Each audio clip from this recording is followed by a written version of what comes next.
Radio voice of Sindh London तां अवां जी ख़िदमत में प्रोग्राम पेश कजे थो ख़बरुनि जी दुनिया। 3 जून 2022 जुमे जे ॾींहुं प्रोग्राम ख़बरुनि जी दुनिया साण करे आऊं अवां जी ख़िदमत में हाज़ुर अवां जो पंहिंजो मेज़बान हबीब लगारी। सभ खां पहिरियां अवां जी ख़िदमत में पेश करियूं था ख़ासि ख़बरूं। पाकिस्तान में महांगाई जे मारियल अवाम मथां हुकूमत पेट्रोलियम बम किराए छॾियो। फ़ी लीटर ते 30 रुपया इज़ाफ़ो। मोडीज़ पाकिस्तान जी मुआशी मंज़रनामे खे नाकारी करार ॾेई छॾियो। पीपी अॻवान ऐं पाणी वारे वज़ीर ख़ुर्शीद शाह उन जी मारियल अवाम जे फटण ते लूणु ॿुरकण न छॾियो। पाणी लाइ आवाज़ उथारण बदिरां पंजाब जो वकील बणियल। पीरू लाशारी भरिसां मुरझर शाख खे घारो।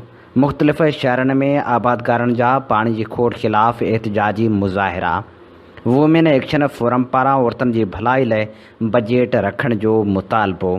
जामशोरे मां खंभे गुम कयल शागिर्द जी बाज़ियाबी लाइ संस वारसनि जो हैदराबाद में एहतिजाज।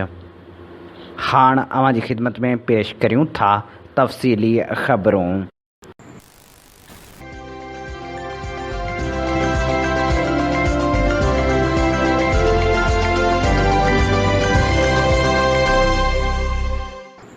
जामशोरे मां सब्ज़ी जे दुकान तां 9 ॾींहं अॻु मुबैना तौरु खंभे गुम कयल 7हें क्लास जे शागिर्द जी बाज़ियाबी लाइ वारसनि हैदराबाद प्रेस क्लब साम्हूं एहतिजाजी मुज़ाहिरो कयो।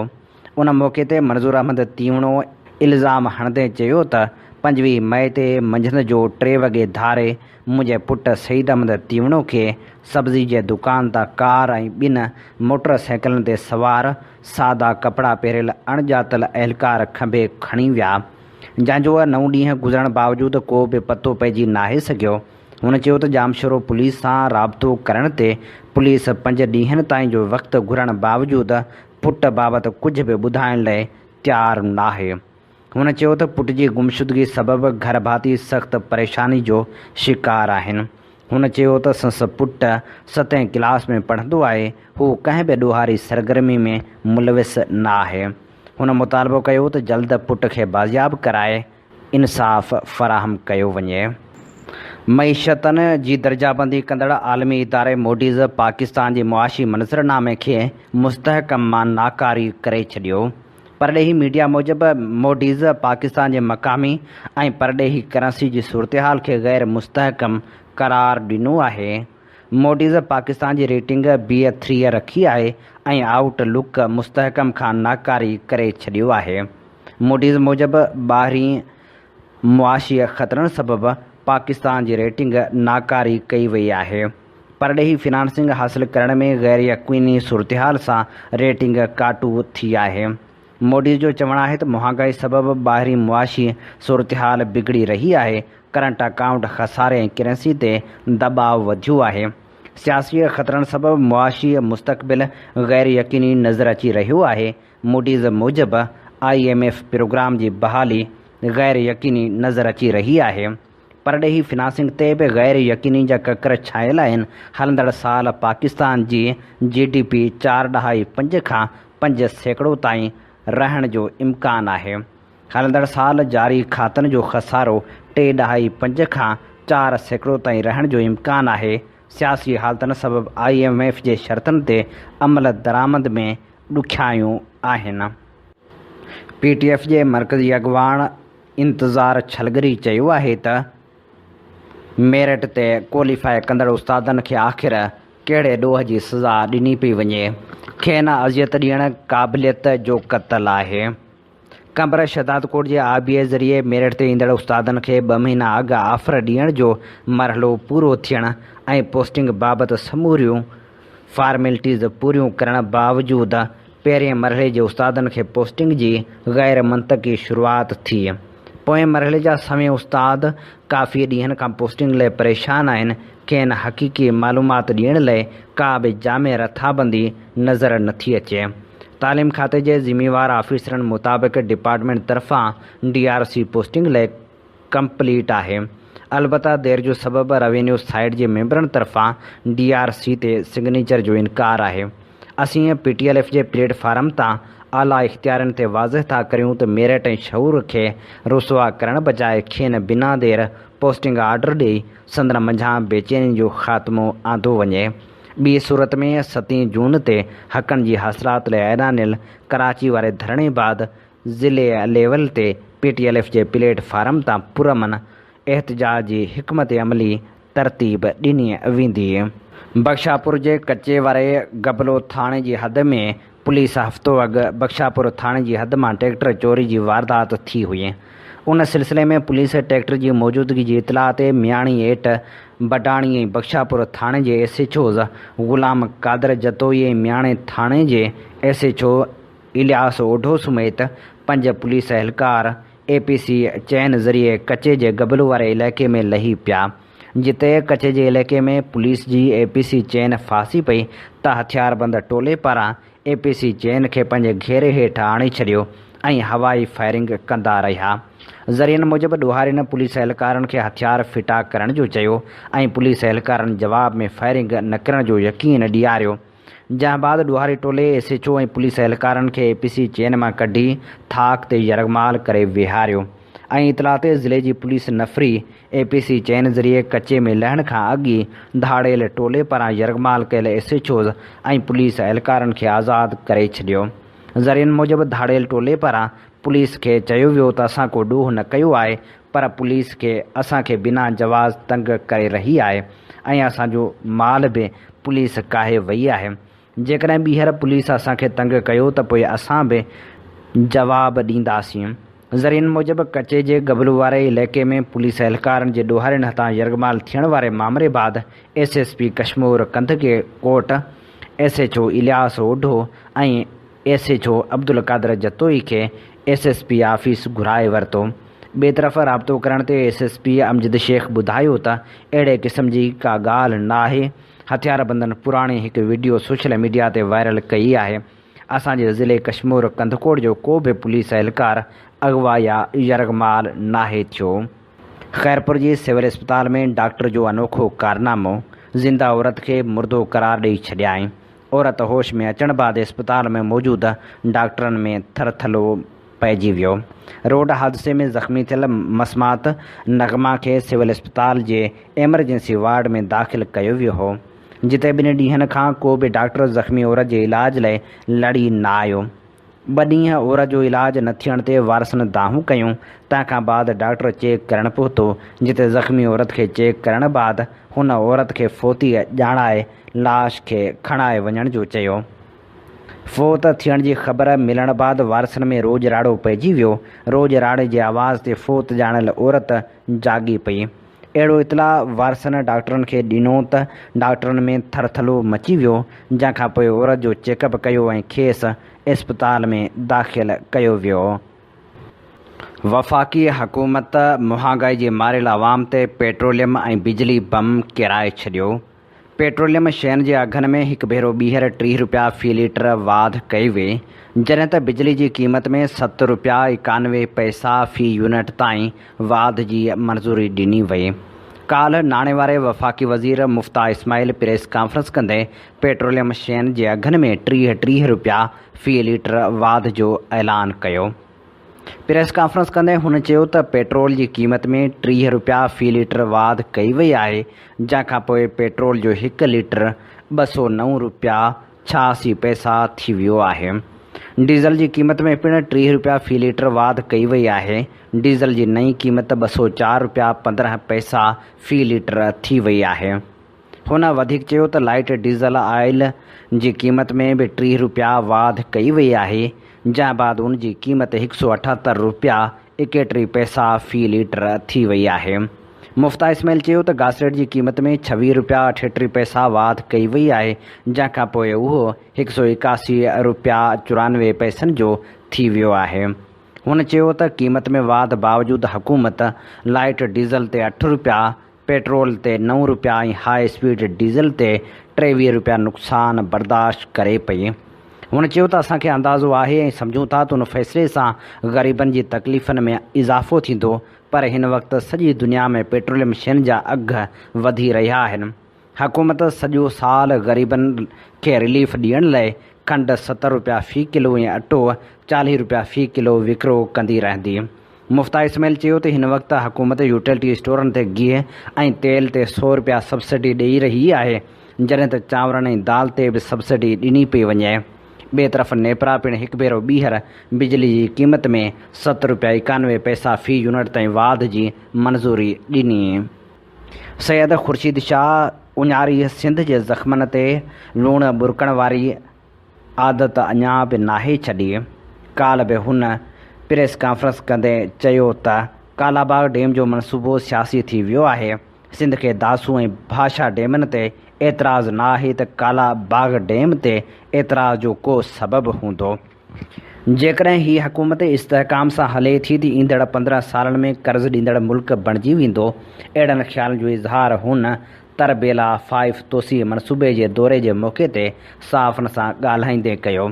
हुन चयो त पाकिस्तान में पाणी आहे, पर शुरू खां अॼु ताईं इस्तेहकाम नाहे रहियो। 1974 खां पोइ का हुकूमत जी पॉलिसी मुसलसल नाहे हली। पाणी जे मसइलनि ते काबीना में बि बहस थियो आहे। वधीक बि मसइला रखंदुसि। हुन चयो त 2025 ताईं बि हीउ मनसूबो मुकमल थी वञे त असां ख़ुशनसीब हूंदासीं। इरसा सां ॻाल्हाईंदासीं। सूबनि खे पाणी जी ज़रूरत आहे। माहौलियाती तब्दीलियुनि सबबि तमामु घणो फ़र्क़ु पइजी रहियो आहे। ख़तरो आहे त हाणे किथे 2010 जहिड़ी सूरतहाल पैदा थी सघे थी। कंहिं टनल खे बंदि नाहे कयो वियो। पाणी जी सूरतहाल ईंदड़ ॾींहनि में बहितर थी वेंदी। हुन चयो त कालाबाग डैम जो मनसूबो सियासी थी वियो आहे। डैम ठाहिणु दुरुस्त अमल आहे, पर अमल लाइ क़दम ज़रूरी आहिनि। पीरूअ लाशारी भरिसां मुर्जर शाख खे ॻोठ मिठू बबूर भरिसां 21 RD वटां 20 फुट खां मथे घारो पइजी वियो, जंहिं सबबि 100 एकड़ ज़रई ज़मीन पाणी हेठि अची वई। घारे पवण जो इतला ॾियण बावजूदि आबपाशी अमलो घारे वारे हंधि न पहुची सघियो। घारो तेज़ी सां वधणु लॻो। ॻोठाणनि पंहिंजी मदद पाण करे घारे ॿधण जी कोशिशि कई, पर घारो बंदि न थी सघियो। उन मौक़े ते ॻोठाणनि एहतजाज कंदे चयो त हिकु त पाणी जी खोट जे करे 6 महीननि खां पाणी नाहे मिलियो। मस पाणी जो वारो मिलियो आहे। ॿियो त आबपाशी खाते वारनि शाख जे कपिड़नि तां मिटीअ विकिरो करे छॾी आहे, जंहिंजे करे शाखनि खे घारा लॻणु मामूल बणियल आहे। हुननि चयो त आबपाशी अमले खां केर बि पुछण वारो नाहे। नोटिस वठी सख़्त कार्रवाई कई वञे। मनहड़ो भरिसां रोड़ी कैनाल जे यूसुफ डायरी रेगुलेटर मां निकिरंदड़ मनहो माइनर ऐं सन माइनर जे आबादगारनि बिना जवाज़ पाणी बंदि करण वारे अमल ख़िलाफ़ एहतजाजी मुज़ाहिरो कयो। उन मौक़े ते बाजी ख़ान लिशारी, कुर्बान जमाली, आसिफ़ लाशारी, अली मर्दान जमाली, शादू भट्टी, शफ़क़त आराई, मोहम्मद यूसुफ डाहिरी, अब्दुल सत्तार डाहिरी, एहसान जमाली, आमिर भंड ऐं ॿिनि चयो त मनहड़ो माइनर ऐं सन माइनर खे बिना जवाज़ बंदि करे असांजा फसल तबाह कया विया आहिनि। जेकॾहिं वाराबंदी आहे त उनजो को शेड्यूल नाहे। 5 ॾींहं पाणी ॾेई 10 ॾींहं पाणी बंदि कयो वञे थो। हिन वक़्तु बि यूसुफ डाहिरी मोरी मां निकिरंदड़ पीर रुकण ठुल माइनर ऐं क़ाइम कोर माइनर हली रहिया आहिनि। सिर्फ़ु मनहड़ो माइनर ऐं सन माइनर बंदि करे ज़ुल्म कयो पियो वञे। हुननि मुतालबो कयो त फ़ौरी तौरु असांखे पाणी फ़राहम कयो वञे। सिंध आबादगार इतिहाद पाणी खोट ते सख़्त ॻणती ज़ाहिर कंदे चयो आहे त तोसा ऐं गुड्डू बैराज विच में 25,000 क्यूसेक पाणी चोरी थी रहियो आहे। रेंजर्स जी मुक़ररी बावजूदि पुछड़ी जा आबादगार पाणी खां महरूम आहिनि। टेल जे आबादगारनि खे माइनर जो हिसो बणायो वञे। अहिड़ो इज़हार सिंध आबादगार इतिहाद जे इजलास में कयो वियो। इजलास सदर नवाब ज़ुबैर टालपुर जी सदारत हेठि थियो, जंहिंमें मोहम्मद इनवार कंबोह, मोहम्मद जावेद रियाड़, मीर ज़फ़रुल्लाह टालपुर, अब्दुर्रहीम दरस, मोहब अली मरी, मोहम्मद शरीफ़ निज़ामाणी, अब्दुल हक़ ज़ौर ऐं ॿिनि शिरकत कई। इजलास में सिंध हुकूमत जे आबपाशी खाते जी नाअहली सबबि सिंध में पाणी जी सख़्त खोट बाबति ग़ौर वीचार कंदे चयो वियो त पाणी जी शदीद खोट बावजूदि तोसा ऐं गुड्डू बैराज जे विच में 25,000 क्यूसेक पाणी चोरी थी रहियो आहे। हुननि चयो त चोरी जी ज़िमेवारी सिंध हुकूमत मथां आहे। गुड्डू बैराज ते दस्तियाब पाणी जी भी मुनसिफ़ाणी विरछ न पई थिए। एक पासे वॾनि ज़मीनदारनि जी 100 सैकड़ो पोखी थी रही आहे त ॿिए पासे निढनि आबादकारनि लाइ पीअण जो बि पाणी मुयसरु न आहे, जेको सरासर ज़ुल्म आहे। इजलास में तोसा ऐं गुड्डू जे विच में साल अंदरि पंजाब तरफ़ां 5 लख एकड़ फुट पाणी चोरी करण बाबति चयो वियो त पंजाब तरफ़ां चोरी कयल पाणी जे हिसे जी जांच कराए पाणी जो अज़ालो कयो वञे। आपाशी खाते जे लाॻापियल ऑफिसरनि ख़िलाफ़ कार्रवाई करे पाणी जी निगरानी जो अमल सख़्तु कयो वञे। इजलास में चयो वियो त रेंजर्स जी मुक़ररी खां पोइ बि पाणी जी सूरतहाल बहितर न थी सघी आहे। उन जो सबबु आपाशी खाते जे ऑफिसरनि तरफ़ां रेंजर्स खे ग़लति बयानी करणु आहे। टंडोह मोहम्मद ख़ान में बुज़ुर्ग सियासतदान ऐं अॻूणो सूबाई वज़ीर मीर मुमताज़ अली ख़ान टालपुर कुझु अरसो बीमार रहण खां पोइ कराची जी ख़ानगी अस्पताल में 83 वरहनि जी ॼमार में लाॾाणो करे वियो, जंहिंजे मड़ खे कराची खां संस ॻोठ टंडो मोहम्मद ख़ान मीर मोहल्ले पहुचाए वियो।